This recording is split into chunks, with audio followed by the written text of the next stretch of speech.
पिछले वीडियो में हमने आप लोगों को समकोण, न्यून कोण, अधिक कोण, ऋज कोण और बृहद कोण के बारे में चर्चा की थी।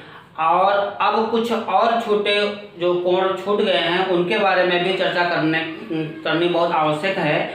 तो वो कोण कौन कौन से हैं? एक कोण का नाम है शून्य कोण, शून्य कोण, और दूसरा है संपूर्ण कोण, संपूर्ण कोण, और तीसरा है कोटिपूरक कोण।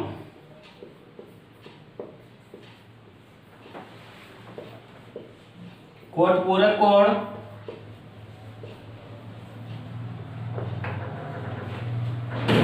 और चौथा है समपूरक कोण।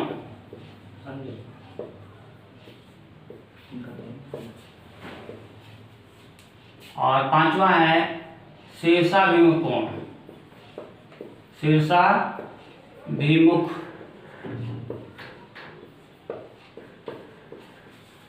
इन्हीं 5 कोणों के बारे में हम आज इस वीडियो में चर्चा करेंगे। शून्य कोण सबसे पहले आ जाते हैं। शून्य कोण, जब कोई किरण AB किरण है,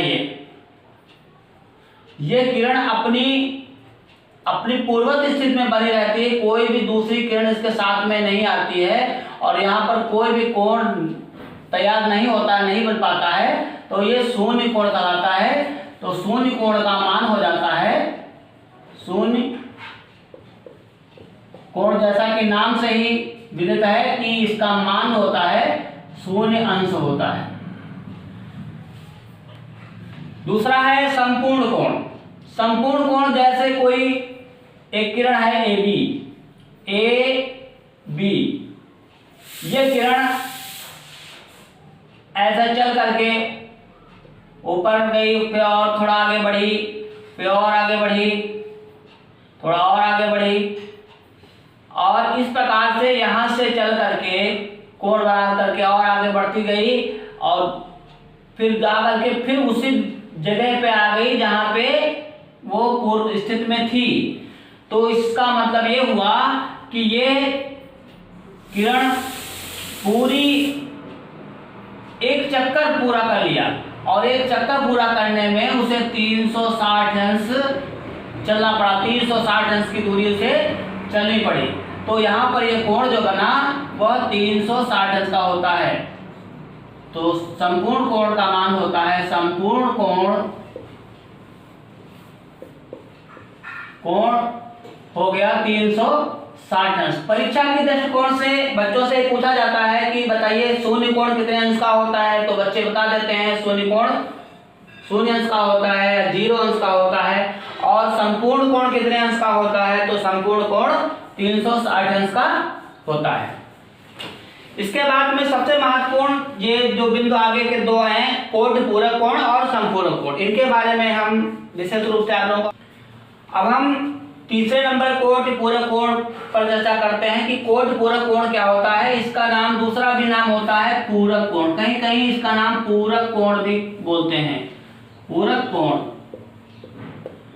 ऐसे 2 कोण जैसे हमने बनाया कोण ABC और इसमें 2 हिस्से, एक PQ PB जो निकाल दिया, तो यहाँ पर 2 कोण बन रहे हैं। फर्स्ट कोण है PBC और सेकंड कोण है ABC। इन दोनों कोणों का योग जो होगा वह एक जो है 90 अंश होगा।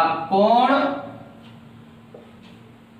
ABC धन कोण PBC, कोण PBC, इन दोनों कोणों का मान 90 अंश अर्थात कि समकोण होगा। तो ये जो है एक दोनों कोण जो होते हैं एक दूसरे के पूरक कहलाते हैं या कोटिपूरक कहलाते हैं। ध्यान रहे कि ऐसे 2 कोण जिनका योग 90 अंश हो, समकोण हो, वे दोनों कोण एक दूसरे के पूरक या कोटिपूरक कहलाते हैं। इसके बाद में संपूरक कोण समझ लीजिए। संपूरक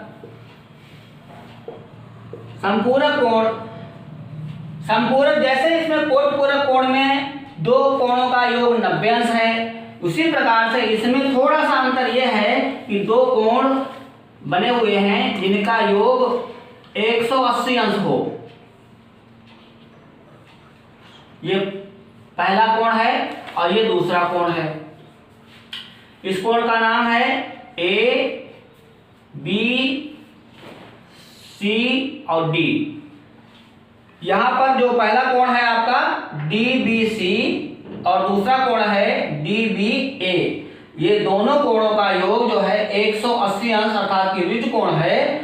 तो ये दोनों कोण एक दूसरे के संपूरक कहलाते हैं। जैसे कोण अब हम लिख रहे हैं कोण डी बी सी, कोण डी बी सी और प्लस कोण डी बी ए, कोण डी बी ए। इन दोनों कोणों का मान हो गया 180 अंश। 180 अंश। इन कोणों पे जो है प्रश्न आते हैं कि इस कोई भी कोण का पूरक कोण बताइए। जैसे दे दिया थोड़ी देर के लिए कि पूरक कोण बताइए, 65 अंश का पूरक कोण बताना है। तो 65 अंश का पूरक कोण कैसे होगा? यदि 65 अंश में हम 25 और जोड़ दें तो पूरक हो जाएगा, कोटि पूरक हो जाएगा। इसमें हम 25 अंश और हम जोड़ देते हैं तो हो जाता है 90 अंश। तो 65 अंश का पूरक कोण क्या होगा? 25 अंश का हो जाएगा। 65 अंश का पूरक कोण 25 अंश का हो जाएगा। इसी प्रकार से संपूरक में प्रश्न आता है कि एक कोण जो है 110 अंश का है, 110 अंश का है और इसका संपूरक बताइए।